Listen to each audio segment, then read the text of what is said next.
¿Qué pasaría si te dijera que la Biblia casi nunca se detiene para decir que una mujer amó primero a un hombre? ¿Por qué Dios destacaría eso una sola vez? ¿Y qué pasa cuando ese tipo de amor raro y tierno es plantado justo en medio de un hogar celoso, político e inseguro? La mayoría de nosotros estamos acostumbrados a escuchar las historias de amor en la Escritura desde el lado del hombre. Un hombre tomó una esposa, un padre favoreció a un hijo. Dios puso su afecto sobre su pueblo. La corriente normalmente fluye del más fuerte al más débil, del que elige al elegido. Pero en medio del drama entre Saúl y David, donde vuelan lanzas y las canciones en las calles, están creando tensión. La Biblia de pronto dice algo inusualmente humano. Mical amó a David. Eso no es ruido de fondo, es un reflector. Y es aún más impactante cuando recuerdas quién es Mical. Ella no es una pastora de las colinas. Ella es la hija del rey. Su vida se supone que debe ser negociada, no sentida. Las hijas reales se supone que deben ser útiles, no románticas. Se casan por alianzas, por paz, por apariencias. Sin embargo, aquí está esta joven cuyo corazón despierta hacia el mismo hombre al que su padre ya está mirando con sospecha. Es como ver una flor abrirse en un campo de batalla. Esto es lo primero que tenemos que nombrar para la gente de hoy. Puedes tener un sentimiento genuino en una habitación equivocada.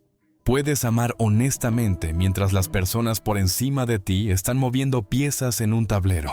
Puedes elegir a una persona mientras la casa en la que vives está eligiendo bandos.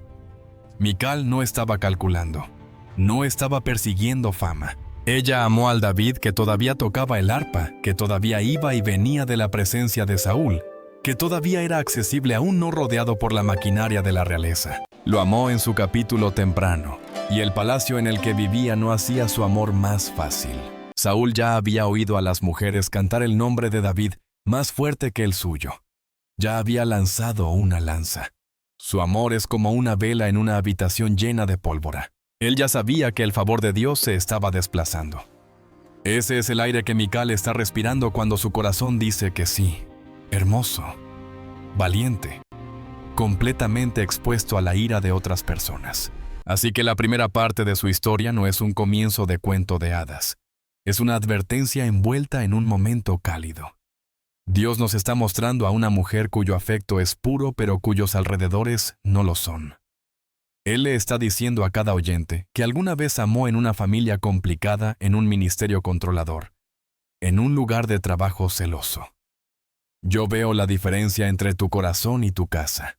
Puedo notar cuando amaste por amor mismo incluso mientras la gente a tu alrededor pensaba políticamente. Por eso la escritura se desaceleró por Mical. Quiso honrar la frase rara que dice que ella lo amó, y al mismo tiempo prepararnos para lo costoso que puede ser cuando el amor crece en el clima equivocado. Si alguien alguna vez cuestiona si el amor de Mical fue real, la Biblia nos da la noche que lo confirma.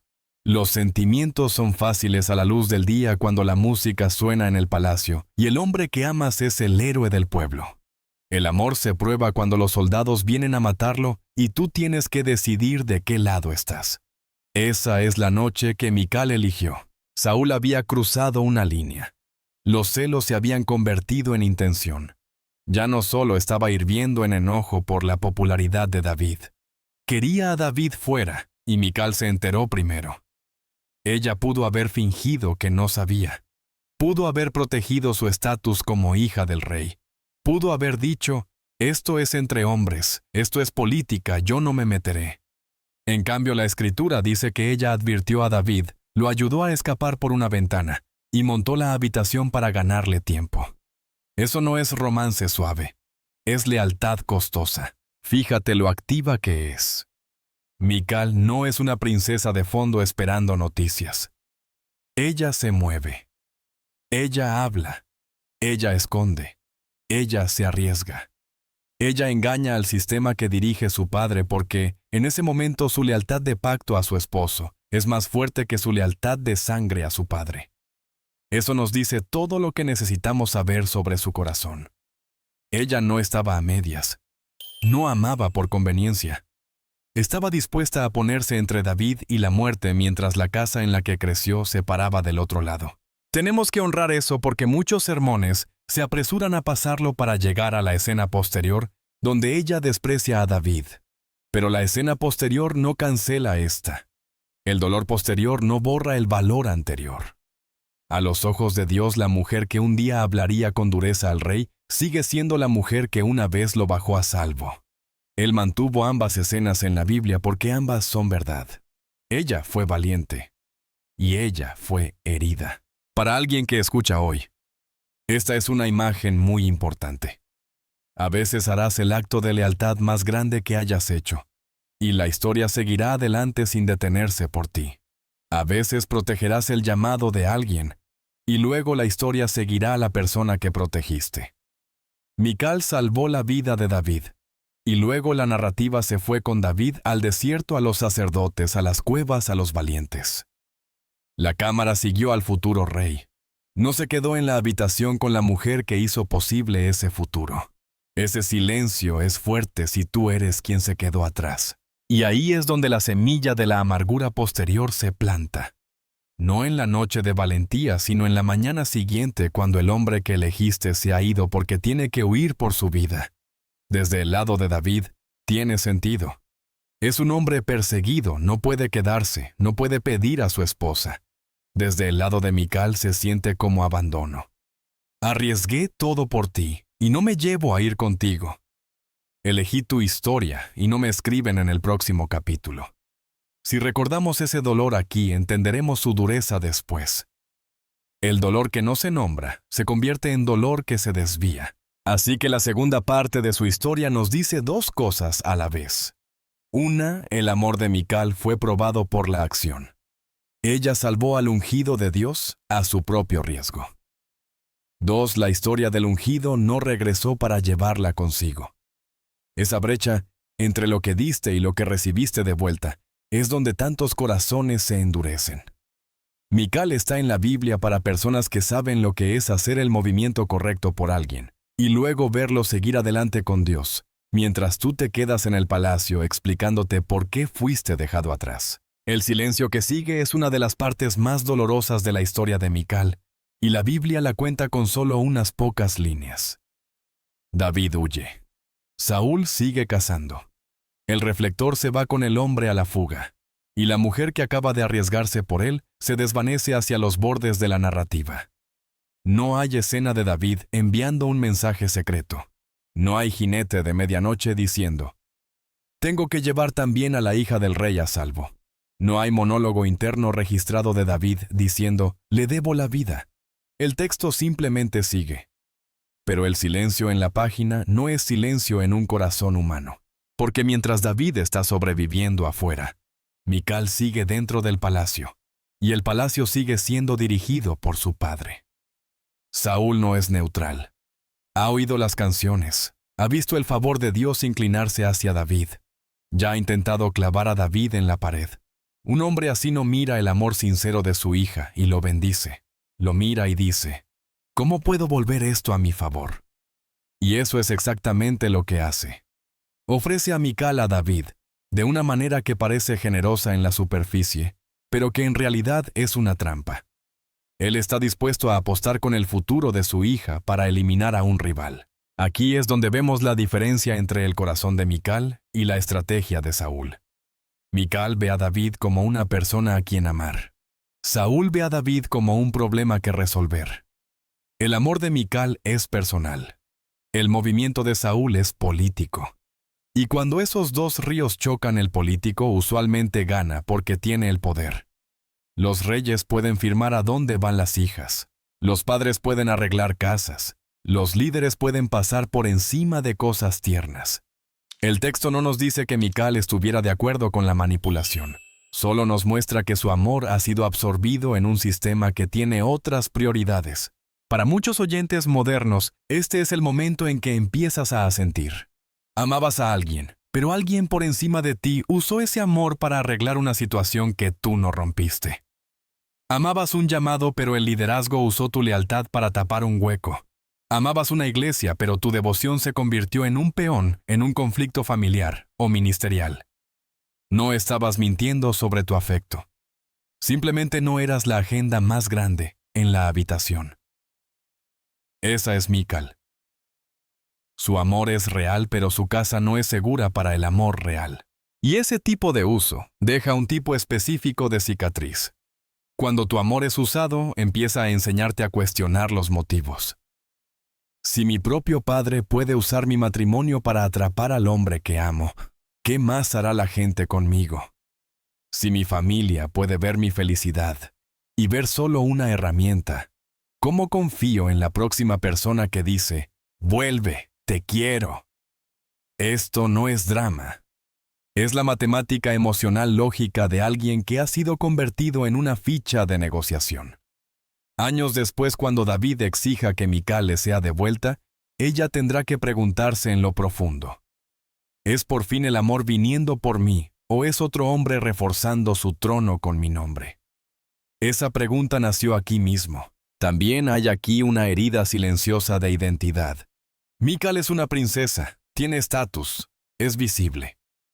Pero la historia muestra que visibilidad no es lo mismo que ser vista.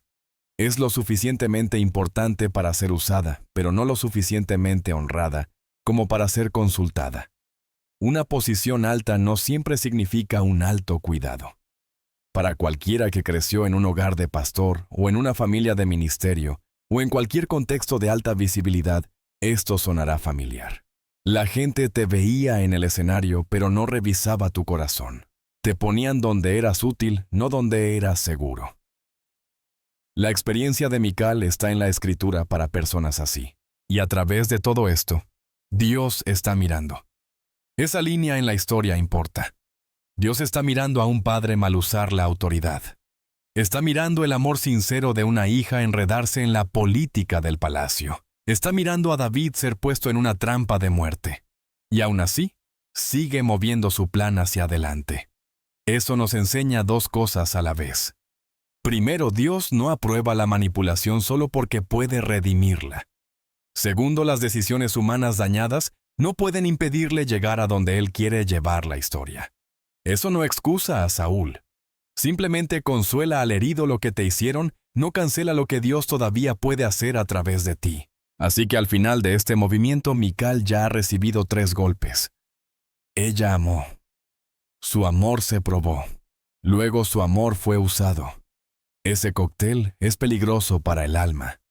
Porque una vez que has sido valiente y luego has sido usado, empiezas a retraerte. Empiezas a guardar. Empiezas a mirar las cosas hermosas a través de un lente cínico. Y si nadie te ayuda a nombrar esa herida y llevarla a Dios, seguirá allí años después parada en una ventana juzgando a un hombre que danza delante del Señor. Hay un capítulo en la vida de Mical que la Biblia cuenta con casi nada de drama, pero en tiempo real habría dolido por años. David se ha ido. La guerra de Saúl contra David se prolonga, y Mical, la mujer que amó y rescató, ya no tiene a su esposo. En su lugar se le da a otro hombre, Palti. Sobre el papel del palacio es solo una transferencia. En un sistema real es solo otra decisión. Pero para una mujer cuyo corazón ya había elegido, es un desgarro. Siéntate con eso un momento. Mical sabe que David está vivo. No es un héroe muerto que ella pueda llorar y luego superar. Él está allá afuera. Los informes habrían llegado al palacio. David tiene hombres ahora. David se esconde. David está ganando, lo que significa que Mical tuvo que vivir con el dolor de saber que el hombre por quien se arriesgó seguía avanzando solo que no con ella. Ese es un tipo diferente de duelo. Cuando un cónyuge muere, el duelo sabe dónde aterrizar. Cuando un cónyuge vive sin ti, el duelo sigue dando vueltas y preguntando por qué. Luego está el detalle que la Escritura nos da sobre Palti, y es uno de los toques más humanos de toda la historia. Más adelante, cuando David exige que Mical regrese, Palti camina detrás de ella llorando hasta que le dicen que se vuelva a casa. Eso significa que él no era cruel, no era indiferente. Fuera cual fuera el arreglo, él había llegado a preocuparse por ella. Así que ahora imagina la complejidad. Mical pertenece a David por primer pacto por su propio amor por la historia. Ha sido colocada con Palti por la voluntad de su padre, probablemente sin su consentimiento. Y Palti realmente la ama. No se nos dice que ella lo amara hacia él. Se nos dice que él la amó lo suficiente como para llorar cuando se fue. Así que durante años ella vive en una historia que no eligió al lado de un hombre que se preocupa mientras su esposo original vive una vida diferente. Mucha gente que escucha reconocerá esa geografía emocional, aunque los detalles culturales sean distintos. Hiciste algo costoso por alguien. Esperabas una línea recta desde ese día hacia un futuro compartido. En cambio, la vida se dividió. Ellos se fueron por un lado. Tú fuiste puesto en otra situación. Hiciste lo que la gente hace, construiste la vida que estaba disponible, no la vida que soñaste. Y de vez en cuando oías que la persona que una vez amaste estaba bien. Esa no es una noticia neutral. Duele. Te cuenta una historia sobre lo reemplazable que eras. También tenemos que recordar lo que significaba ser mujer en ese mundo. Michal no podía empacar una bolsa e ir a buscar a David al desierto. No podía pedir una audiencia en otra ciudad para contar su versión. Su silencio no es apatía, es limitación. Ella tiene que sentarse en lo que hombres poderosos han decidido. Y cuando la gente se sienta en temporadas no deseadas por suficiente tiempo, empiezan a construir narrativas para sobrevivir. Tal vez él nunca me amó de verdad. Tal vez yo era solo la hija de Saúl. Tal vez lo que hice por él esa noche fue solo mi deber. Tal vez yo significaba menos para él de lo que él significó para mí. Esas frases te mantienen funcionando. También siembran amargura. Hay otra pérdida corriendo silenciosamente debajo. Mientras David se convierte más en lo que Dios lo llamó a ser, Michal se vuelve menos visible. Ella no está en las cuevas. No está entre los hombres que se reúnen con él. No está allí para las liberaciones, las oraciones, los cantos, la formación de un rey. Lo que significa que cuando finalmente lo encuentre, después ella se encontrará con un hombre al que una vez amó, pero al que no le tocó ver convertirse en quien es ahora. La distancia no solo crea anhelo, crea diferencia. A veces dos personas finalmente se vuelven a ver, y la persona por la que sufriste no es la persona que está de pie frente a ti. Ese es uno de los dolores profundos en la historia de Michal. Nombra esto también: las largas temporadas de estar al margen a menudo producen discernimiento agudo. Te vuelves bueno para leer motivos. Te vuelves bueno para detectar show. Te vuelves bueno para decir, eso no es liderazgo genuino, eso es actuación. Esa habilidad puede protegerte. Pero si Dios nunca llega a sanar la herida debajo ese mismo ojo afilado, un día mirará un verdadero acto de adoración y lo llamará necedad. Eso es lo que le pasará a Michal. La mujer que una vez actuó con valentía por David más tarde, pondrá los ojos en blanco ante la valentía de David delante de Dios. No porque sea malvada, sino porque años de ser movida por las decisiones de otros cambiaron la forma en que interpretaba la pasión. Así que este capítulo silencioso y lento no es relleno, es el horno. Es donde el abandono se horneó dentro de la identidad. Es donde ser tratada como una pieza movible le enseñó a esperar ser movida de nuevo. Es donde aprendió que hombres en poder pueden llevarte de una casa a otra sin revisar lo que eso le hace a tu alma. Y cuando por fin David, ahora fuerte y consolidando el reino, manda a buscarla, ella caminará hacia él cargando todo esto. No caminará hacia una reunión de cuento de hadas. Caminará hacia un hombre al que una vez amó con años de preguntas no dichas en el pecho. Cuando David finalmente dice, «Tráiganme a mi esposa Michal». Las palabras son perfectamente correctas y emocionalmente complicadas. En papel él tiene razón. Ella fue su primera. Él pagó el precio de la novia de la manera más peligrosa posible. Saúl fue quien interrumpió el matrimonio. Así que el hombre a quien Dios ahora ha elevado al poder puede legal y pactalmente llamarla de vuelta. En el mundo de la ley y el trono, esto es restauración. Pero si escuchas con los oídos de alguien que ha sido pasado de mano en mano, todavía no suena a romance. Suena oficial. Mira cómo la Biblia pinta la escena. David ya no es el músico perseguido que se desliza por ventanas. Es un gobernante en ascenso negociando con Abner y la casa de Saúl. Ahora tiene ventaja. Está cosiendo una nación dividida. Y en esa conversación de alto nivel, incluye esta línea sobre Michal. Ella vuelve a ser parte del cuadro político. Eso no significa que él no sintiera nada. Sí significa que una vez más, su movimiento está siendo decidido en una habitación donde hombres hablan de reinos. Y entonces la Escritura nos da esa imagen dolorosamente humana que mencionamos. Mientras Mical es llevada de Palti para ser traída de regreso a David, Palti la sigue llorando hasta que le dicen que vuelva a casa. La Biblia no tenía que contarnos eso. Podría haber dicho Mical fue restaurada y seguir. Pero Dios quería que sintiéramos el costo humano de estos movimientos reales, correcta y pactalmente.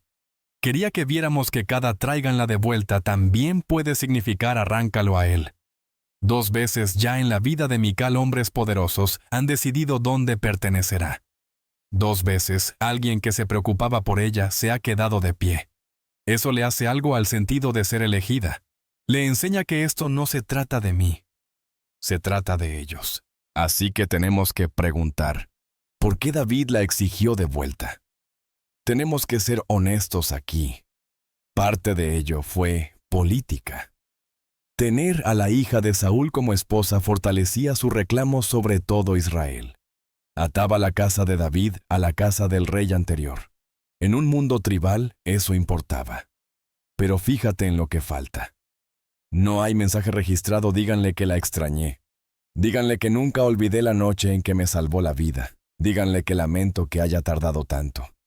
El tono en el texto es de legalidad, no de anhelo. Ahora ponte por un momento en las sandalias de Mical. Está dejando a un hombre que lloró por ella. Está yendo a un hombre que la pidió. Está dejando una casa donde por imperfecta que fuera tenía un lugar. Está yendo a un palacio ya poblado por otras esposas. Han pasado años. David no ha estado esperando solo. Ha estado construyendo. Eso significa que ella no está regresando al amor exclusivo y temprano que conoció una vez. Está entrando en una historia abarrotada.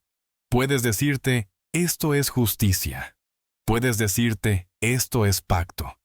Pero en lo profundo también puedes sentir llegué tarde a mi propio matrimonio. Algunos de nosotros hemos vivido una versión de esto. Algo que debería haber sido sencillo fue interrumpido. La vida siguió. Luego, años después, Dios o las circunstancias lo ponen de nuevo sobre la mesa. El problema es que el tiempo no se congela solo porque una restauración sea legalmente correcta. Las personas toman otras relaciones. Construyen hogares que no tenían tu silla en la mesa. Desarrollan identidades que no necesitaron de ti para sobrevivir. Cuando reentras, no encuentras el cuarto como lo dejaste. Encuentras un cuarto reorganizado. Ahí es exactamente donde está Mical ahora. Aquí es donde la restauración sin sanidad interior empieza a doler. Por fuera todo está finalmente en orden. Ella ha vuelto con su primer esposo. La línea de pacto otra vez está limpia. El simbolismo político es fuerte. Pero por dentro las viejas preguntas siguen vivas. ¿Por qué no vino antes? ¿Por qué yo era movible cuando él no lo era? ¿Por qué los hombres que lloran por mí pierden y los hombres con planes ganan? Esas no son preguntas de una mujer rebelde, son preguntas de una herida. Y si esas preguntas no se encuentran con ternura, se endurecerán. También hay una capa espiritual aquí para líderes de iglesia y personas en autoridad. David es un hombre conforme al corazón de Dios, mucho mejor que Saúl. Y aún así, en este momento mueve a Mical de una manera que beneficia su llamado. Este es un aviso silencioso. Incluso líderes piadosos pueden olvidar ministrar al corazón de las personas que sus decisiones mueven. Dios ve al Palti que camina detrás llorando. Ve a la mujer que es reinsertada en tu plan sin que nadie lave sus heridas. Él espera que sus siervos noten eso también. Así que este movimiento en su historia nos deja con una paradoja. La restauración puede ser real y aún doler. Puede ser puesto de nuevo en el lugar correcto y aún así, sentir el moretón de cómo te movieron. Puedes pararte en el palacio correcto con el hombre correcto y aún así cargar el conocimiento de que fuiste una vez más transportada como mueble. Si no les decimos a los creyentes que ambas cosas pueden ser verdad, pensarán que algo está mal con su fe cuando Dios restaura. Pero su corazón todavía necesita sanidad. Mical está en el texto para decirles que nada está mal con su fe. Algo le pasó a su corazón. El día que podría haberla sanado es el día que la expuso. No era un día cualquiera para Israel. David estaba trayendo el arca de Dios a la ciudad. Este era uno de esos momentos que hacen historia cuando una nación recuerda quién es su verdadero rey. David lo entendía. No solo movía muebles sagrados, estaba entronizando a Dios en medio de la vida de Israel. Ese tipo de día exige más que protocolo. Así que David se despojó hasta una simple túnica de lino y danzó con todas sus fuerzas delante del Señor. Eligió verse pequeño para que Dios se viera grande. Eligió presencia sobre pulcritud. A nivel de calle era hermoso. Trompetas, cantos, gritos. Un rey que no se avergonzaba de adorar. Un pueblo regocijándose. Dios en el centro de nuevo. Si hubieras estado allí abajo, habrías sentido alegría. Habrías dicho, esto está bien. Así es como se supone que debe verse el liderazgo. Pero no todos estaban allí abajo. Mical estaba en una ventana. Y en la historia de Mical, las ventanas importan. La primera vez que se paró en una ventana, miró hacia abajo, vio peligro y salvó a David.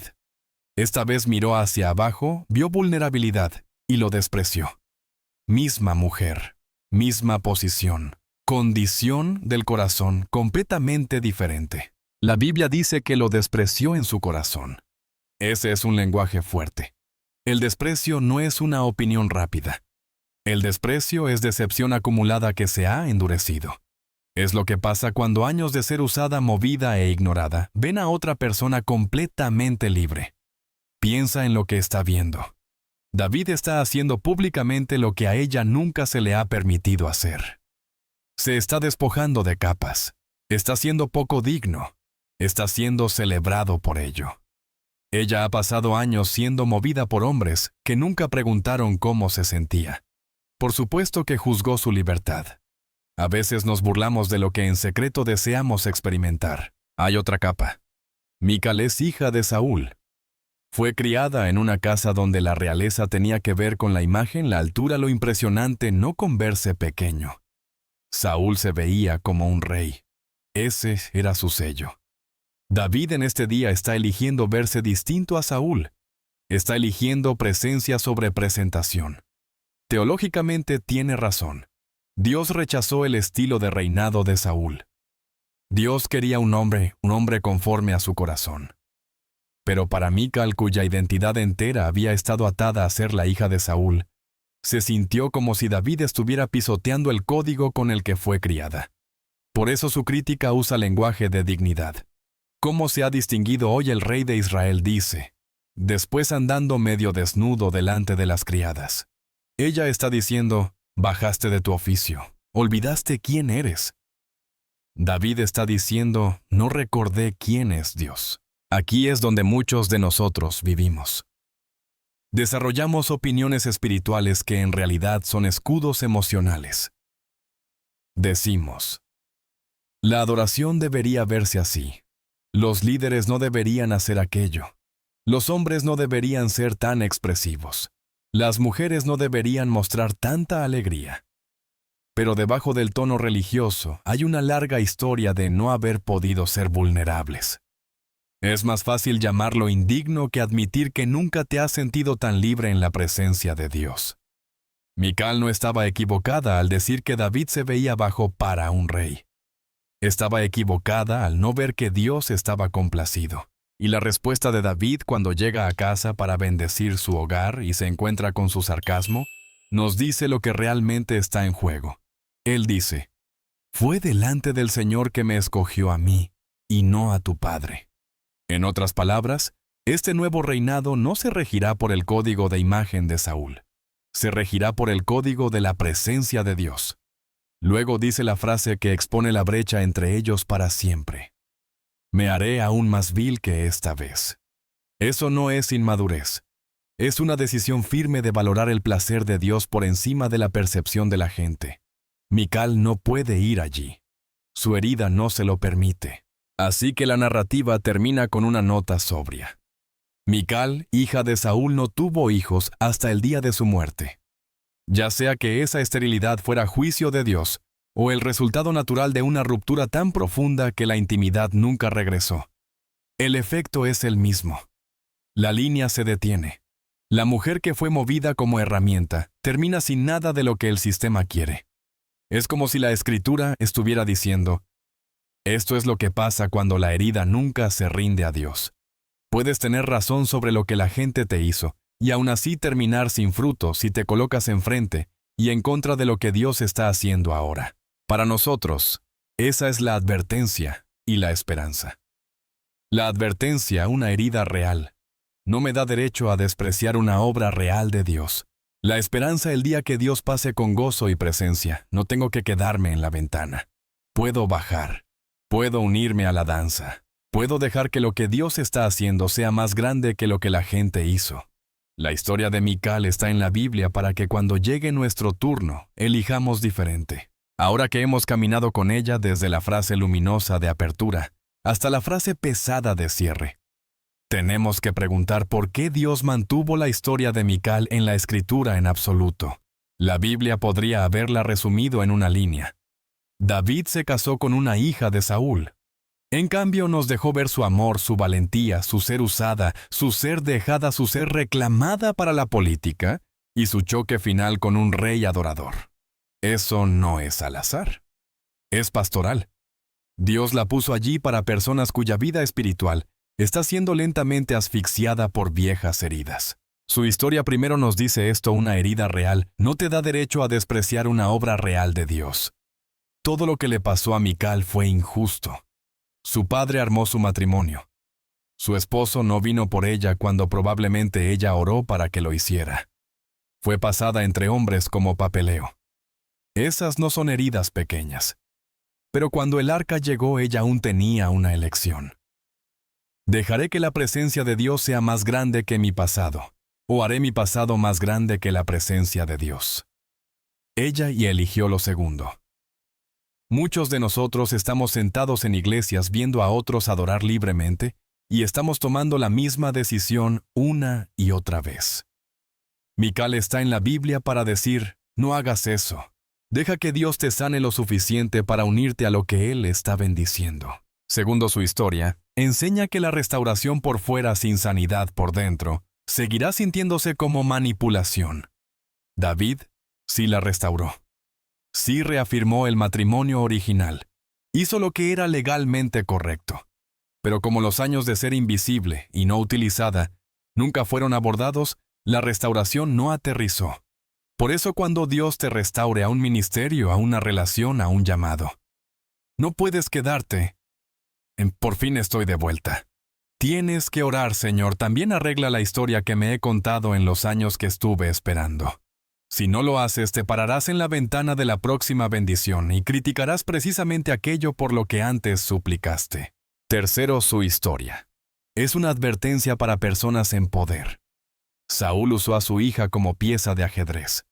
David, aunque mucho más piadoso todavía, la trajo de vuelta de una manera que servía a su momento político. Eso está en el texto para decirle a cada líder, a cada pastor, a cada padre: Dios ve los corazones de las personas que tus decisiones mueven. Él ve al palti que camina detrás llorando.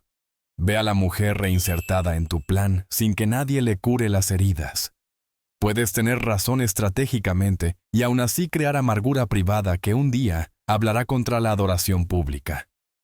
Dirige con ternura antes de dirigir con posición. Cuarto, su historia muestra el choque entre dos culturas espirituales. La casa de Saúl se preocupaba por parecer real. David se preocupaba por agradar a Dios. Mical, criada en la cultura de Saúl, se inclinó naturalmente al lenguaje de apariencia. David respondió con lenguaje de elección. Uno era horizontal, el otro era vertical. La iglesia hoy sigue viviendo entre esos dos. Si tu discipulado ha sido mayormente sobre verte bien, tropezarás cuando Dios te pida verte bajo. Te quedarás en ventanas y criticarás a personas que bajaron a danzar. Mical nos muestra dónde termina eso: aislamiento y falta de fruto. Finalmente, y esta es la parte tierna, su historia le dice a cada mujer y hombre que ha sido usado, olvidado o movido por decisiones que no tomó Dios: te vio. Él vio la noche en que salvaste el llamado de alguien más. Vio los años que te sentaste en una casa que no elegiste. Vio el segundo matrimonio que no pediste. Vio el dolor cada vez que llegaba la noticia de que aquel a quien amaste estaba bien sin ti. Escribió a Mical para que supieras que el cielo no pasa tu dolor con un desplazamiento rápido. Pero también la escribió para decir: no dejes que lo que te hicieron se convierta en el lente a través del cual interpretas lo que yo estoy haciendo ahora. Lo que hicieron explica tu herida. No excusa tu dureza. Yo sigo mereciendo tu corazón abierto. Sigo mereciendo tu sí. Sigo mereciendo tu disposición a verte poco digno, si eso es lo que la obediencia se ve hoy. Así que cargamos 4 cosas de la historia de Mical. Cargamos el valor de nombrar nuestras heridas. Cargamos la humildad de arrepentirnos cuando esas heridas nos hacen despreciar cosas santas. Cargamos la sabiduría de tratar a las personas como personas, no como piezas. Y cargamos la advertencia de que la amargura, si no se detiene, puede terminar una línea. La ventana en su vida fue un lugar de rescate una vez y un lugar de burla después. Podemos elegir de qué tipo de ventana estaremos cuando Dios se acerque. Podemos terminar donde su arco quiere que terminemos, con una invitación en lugar de solo una advertencia. Porque si toda la historia de Mical trata de lo que pasa cuando el dolor no sanado se encuentra con un momento santo, entonces lo inverso también es verdad. El dolor sanado puede encontrarse con un momento santo y finalmente respirar. El día que David danzó fue una puerta abierta no solo para un rey, sino para cada persona herida que miraba. La presencia de Dios entrando al centro siempre es Dios diciendo: aquí es donde puedes traer lo que te hicieron. Aquí es donde puedes dejar de ser definido por las maneras en que la gente te movió. Aquí es donde puedes salir del rol de comentarista y volver a ser adorador. Esa es la parte que muchos de nosotros necesitamos oír en voz alta. Se te permite bajar de la ventana. Se te permite dejar de ver a otros, ser libres y pedirle a Dios que te libre a ti también. Se te permite decir: Señor, fui usado. Señor, fui pasado por alto. Señor, fui restaurado demasiado tarde. Pero aún te elijo a ti por encima de mi historia. Cuando haces eso, rompes el patrón que atrapó a Mical. Te rehúsas a dejar que los pecados de otros tengan la última voz editorial sobre tu respuesta a Dios. Y para quienes lideramos su historia nos da un modelo. No solo pongas a la gente de vuelta donde pertenece. Atiende los años que pasaron en el lugar equivocado. No solo los llames de vuelta a servir. Reconoce al palti que lloró. Reconoce el largo silencio. Di lo que David nunca dice en el texto: veo lo que te costó. Cuando lideramos así, hacemos más fácil que la gente entre a la celebración en lugar de juzgarla. Así que cuando Dios se mueva en tu iglesia, en tu casa, en tu propio corazón, recuerda a Mical de pie en la ventana. Recuerda cuánto amó de verdad. Recuerda lo valiente que fue. Recuerda lo mal que fue usada. Y luego recuerda la tragedia de que se detuvo allí. Deja que ese recuerdo te empuje un paso más allá de donde ella llegó. Bahía, únete al canto. Deja que la presencia de Dios sea el momento en que tu historia deja de tratarse principalmente de cómo fuiste usado y empieza a tratarse principalmente de cómo fuiste sanado.